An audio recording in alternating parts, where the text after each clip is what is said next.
Om Asato Ma Satgamaya Tamaso Ma Jyotirgamaya Mrityurma Amritam Gamaya. Om Shanti Shanti Shanti. This is Advaita Vedanta. Take us from unreal to real. Take us from unreal to real, meaning take us from what appears to us is not real. So I have 2-3 interesting facts. I have been collating them for you. And at the end, if time permits, I will tell you a story too. And beautiful Thursday evening, wonderful, beautiful sky. We just finished the Holi. Just before that was Shivaratri. Now, in this, what we are talking about is, for the modern people, we think, what is real? So there is a book by Jim Holt. Why does the world exist? Why does the world exist? He goes on it might sound a little tongue twister for you, but it's very lucid, simple logic language. Listen to it again and again. If required, it's a video recording. You can listen to it again and again. But it comes out and proves it that this world is filled with something. What is it? Of course it is something. No, but if you look at it, understand it this way. What you call about the dream world, in the dream, tiger chasing you, dinosaur, Jurassic Park chasing you. The moment you wake up, notice 2 things. One, the dinosaur and the tiger is gone, and you say, thank God it was a dream. And the second, it was you who had to be there in that dream. You had to be present to have that dream. So that world is so-called a dream world. Like watching a movie in a television or a picture. Screen is untouched by what is happening inside the screen. Isn't it? Hero, heroine fighting, war, whatever. The screen is not touched. Screen is not even bothered if something is happening or not happening. If the TV is switched off, screen is not touched. Same way is Krishna is talking in chapter 9, verse 4. Understand this. And they're all beautifully correlated. Just listen to it again. If you get, it tends to bug you a little bit. It might though. Krishna is telling in verse 4 in chapter 9, everything in this universe exists in me. Are you with me? Everything in this universe exists in me, but I do not exist in anyone. It used to be so confusing for me. But as you and I travel along the Vedanta, it becomes so simple. See, isn't it easier to say that it is not the gold locket exists in the gold. It is the gold itself is the locket. Isn't it? It is not the wave which exists in the water. It is the water itself is the wave. It is the Krishna itself. Like this light. Light is falling on everything to illuminate for you to see. No? The light falls on me. It goes and projects an image through the lenses in your optical lens and you see the image of me talking. Light is falling on everything. I am not in the light. Light falls on it. Light, remember our earlier example, falls on the dirty water on the street, but it does not get dirty because it is not in the dirty water. But the dirty water, sunlight falls on it. Dirty water is not going to pollute the sunlight. Sunlight falls on a holy river Ganga. Sunlight does not become holy. It remains like Krishna. Good person, bad person. Krishna is in everything, in everyone. So you and I must not discard people now because Krishna is everywhere. This Krishna, as per chapter 9, verse 4, is the consciousness. This consciousness is what we are going to talk about, is the consciousness. If you get connected, understand it. How do you get connected? It's not a plug-in like in electricity. This computer is working, the microphone is working, the camera is working, but everything has the electricity to make it work. Consciousness is in you and me to make us realize this world. So Jim Holt is talking about that for busy modern people like you and me, has to be something in this world. What is that something? Is indirectly, it's starting off with that consciousness. For example, let us presume that there is nothing. If there is nothing in this universe, then beautiful logic, very simple, lucid, simple language. If there is nothing in this universe, that means there is no law. No law. How can it be no law? Because if there is a law, law is something, isn't it? So if there is nothing in the universe, there is no law. No law meaning everything is permitted. If everything is permitted, that means if there is nothing in this world, then nothing is not permitted. It is prohibited. If, don't get confused, if nothing exists only, that means there is nothing called something. The nothing exists meaning there is no law. If there is no law, that means everything is permitted. Everything is permitted meaning something is permitted. If something is permitted, then nothing is forbidden. This is self-defeating logic. So it cannot be, it is called QED, something has to be there. Which is that something? Wonderful examples coming out with Ned Block, David Chalmers, Vivekananda, the consciousness. What is the intention of today's this bringing out this topic?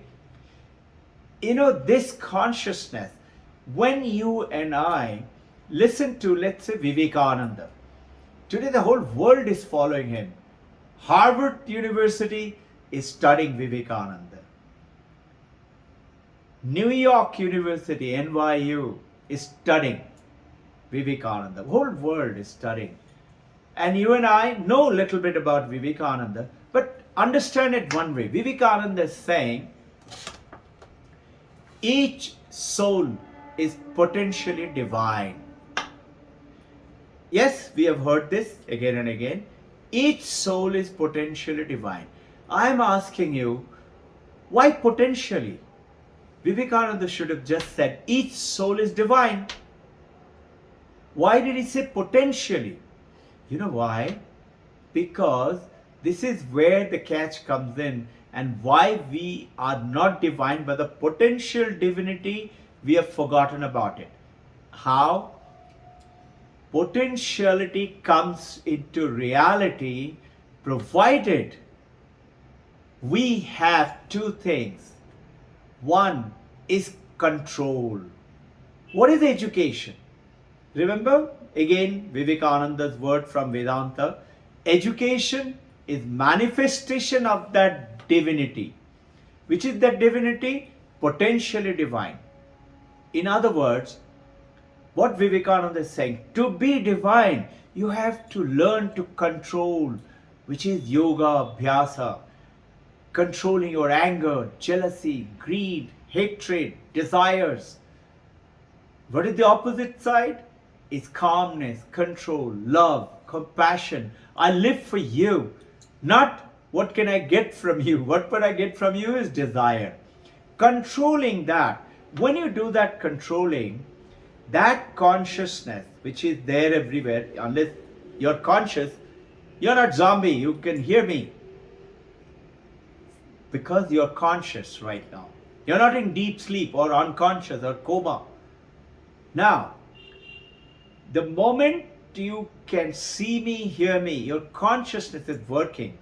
But when you become potentially divine, you understand consciousness through control, one, and second, focus. How do you focus? Through purity, through truth.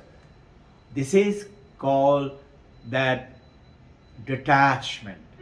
Very simple. Truth, purity, automatically will take you to that world. What happens if you do? Let me give you an example. Recently, in the holy day before yesterday, 7th, and just before that was Shivaratri, Sharada Ma'am and I, we decided to go down to Varanasi. Got a call, suddenly make a visit, and we saw this tremendous, what transformation has happened to Kashi, Varanasi on that Mahadev temple. And this transformation is the work of our Prime Minister. Wonderful changes.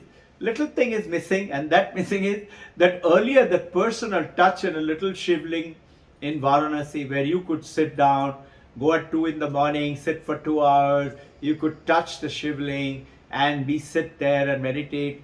That you can do it, but away from the shivling now, because it is all barricaded. Everything is very clean, very neat, unlike earlier, messy, water, very clean, very nice. Now here, coming into the earlier example of consciousness, and something exists, not nothing. See, I had this desire to go down to Sankatamochan, which is the Hanumanji's temple, and meditate there. Why? Because we have heard Vivekananda, Paramahansa Yogananda, they all had gone and meditated there. I had done it before also, but this time also naturally I wanted to go.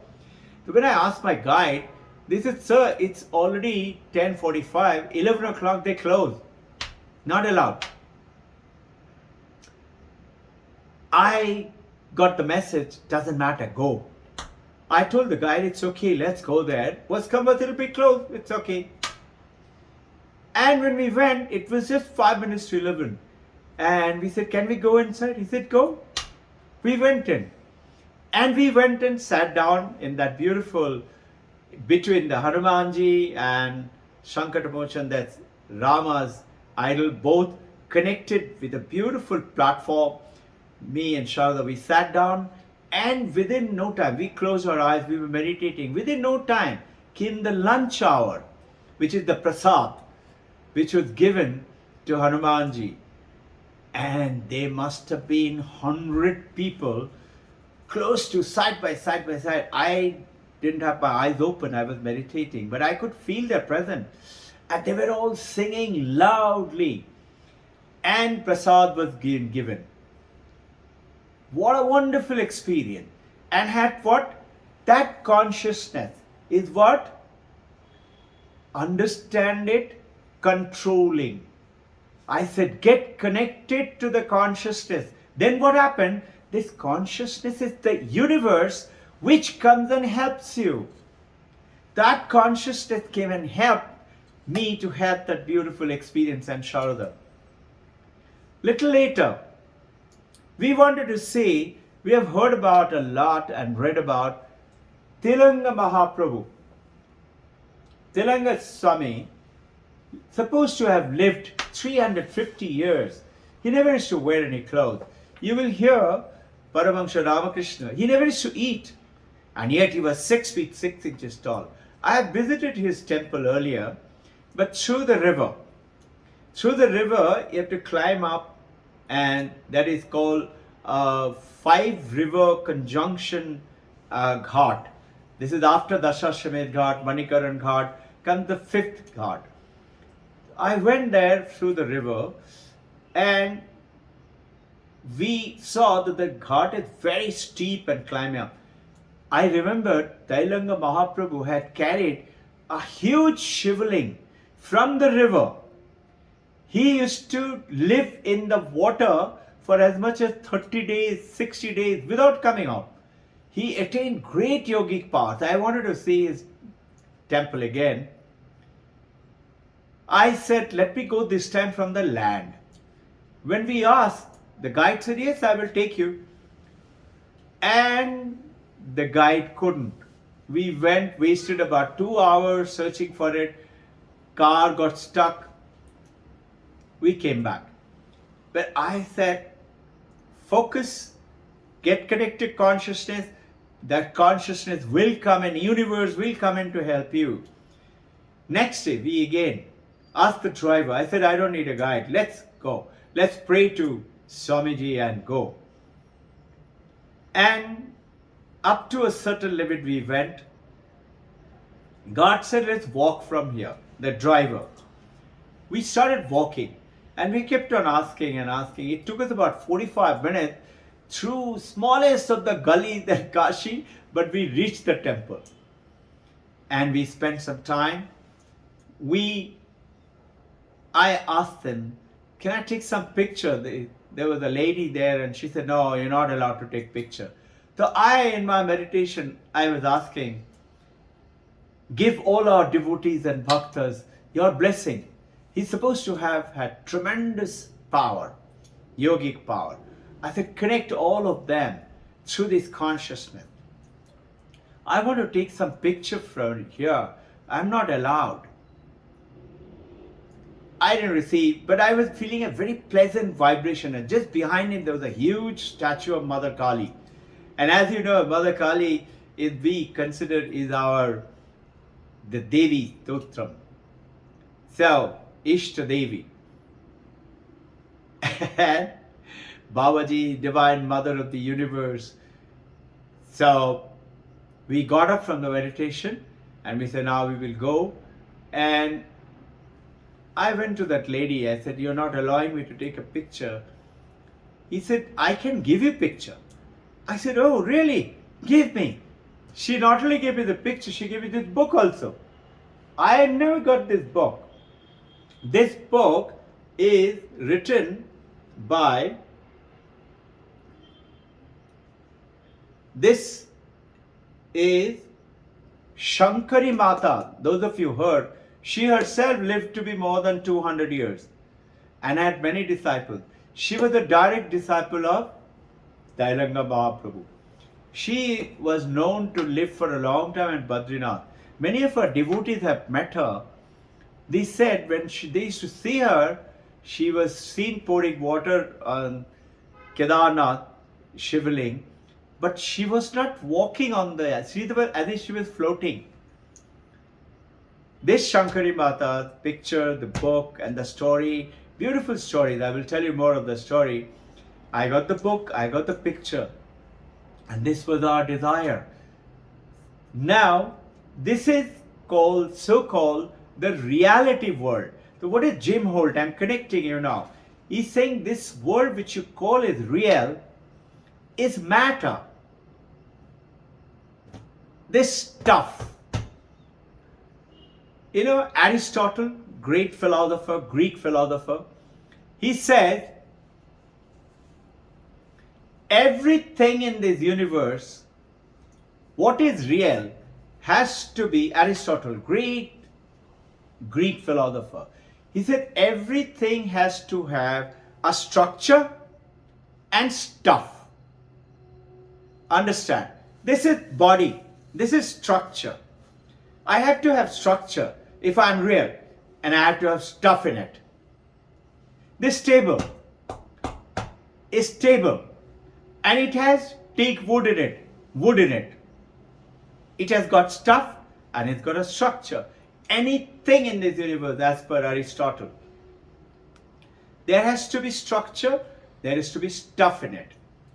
But consciousness has neither structure nor stuff.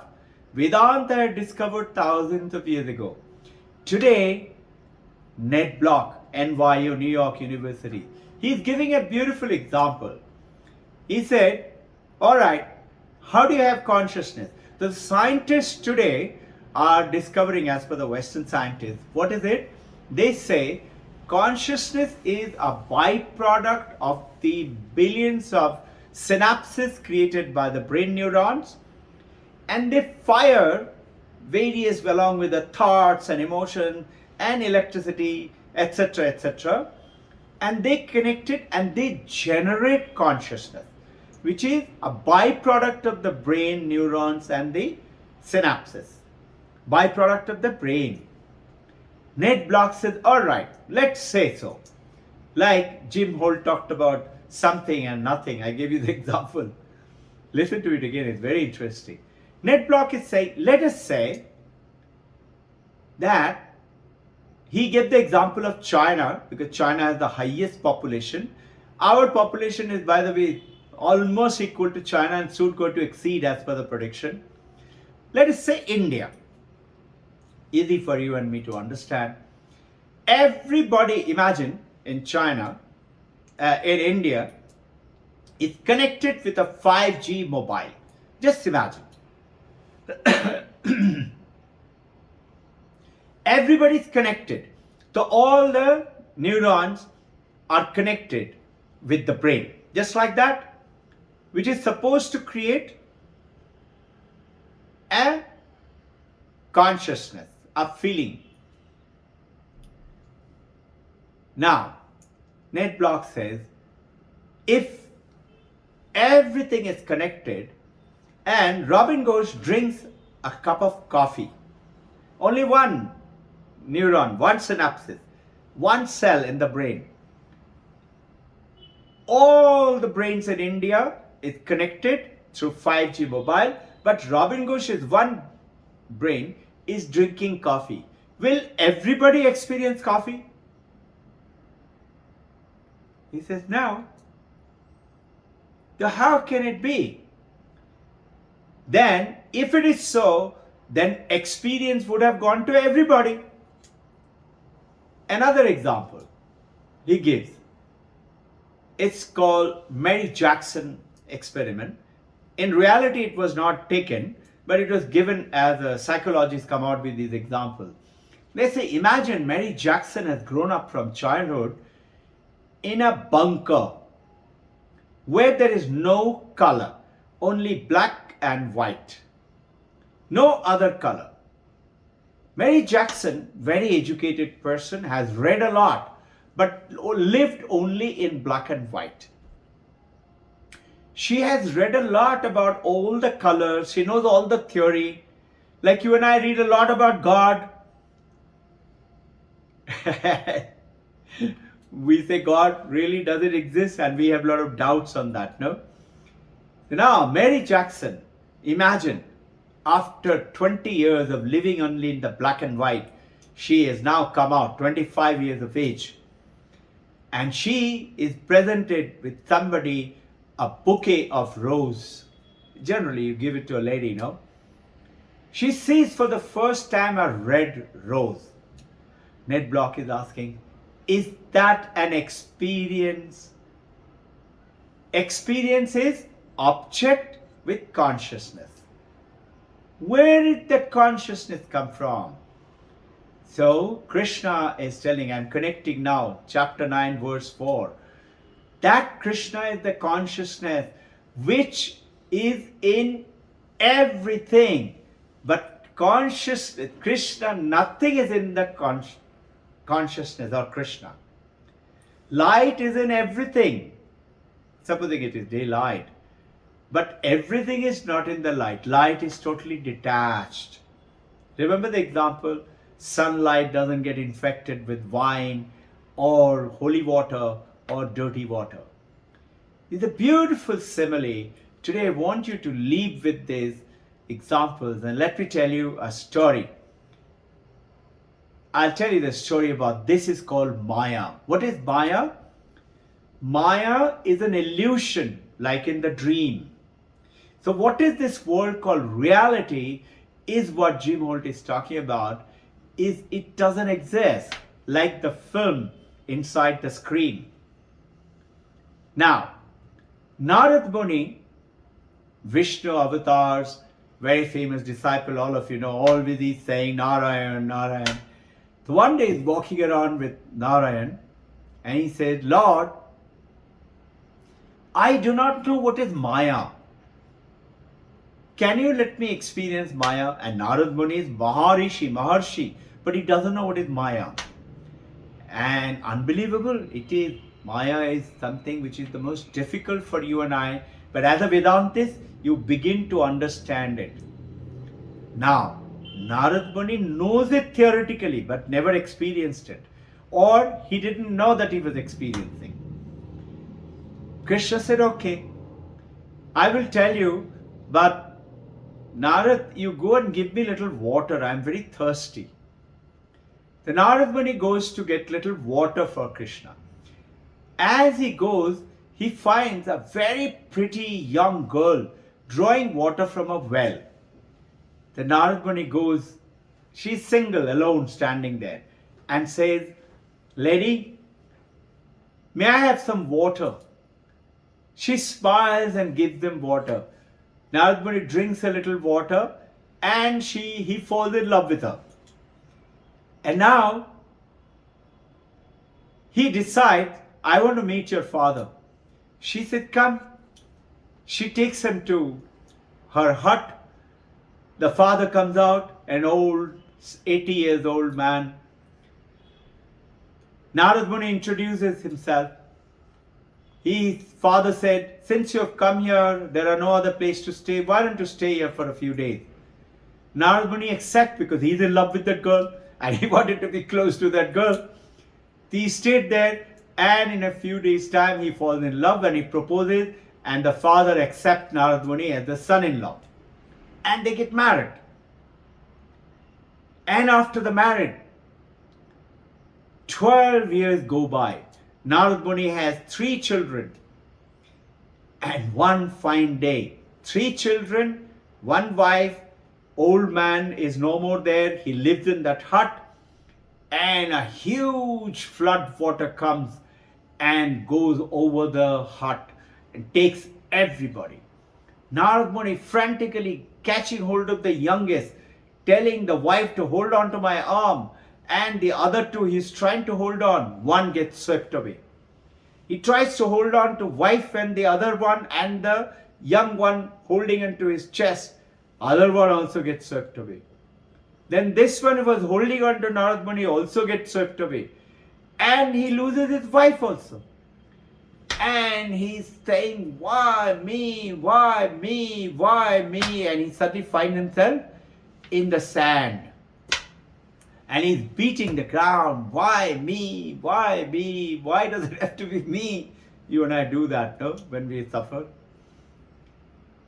And suddenly he hears, Narad Muni ji, where is the water? I'm waiting half an hour. Narad Muni is surprised. He turns around and said, it is Narayan standing there. He said, half an hour? 12 years I lived there. Narad Muni is told by Narayan, this is Maya. Jai Guru. Have a wonderful Sunday experience. We shall talk more about the experience in Varanasi and talk about consciousness. We have been going through Shiva Stotram, Kashmiri Shaivism. We have done Mandaka. Mandaka is still not complete, but I thought I'll bring in a little variation and then go on with Mandaka again. Purnamada Purnamidam Purnamidam Purnat Purnamudachyate Purnasya Purnamadaya Purnameva Vashishyate. From Purna comes Purna. When Purna is taken away from Purna, Purna alone remains. If I take away something from something, something is lost on the other side, not in the Purna, not in the consciousness. Purna alone remains, consciousness alone remains. Reflect, ask questions, check.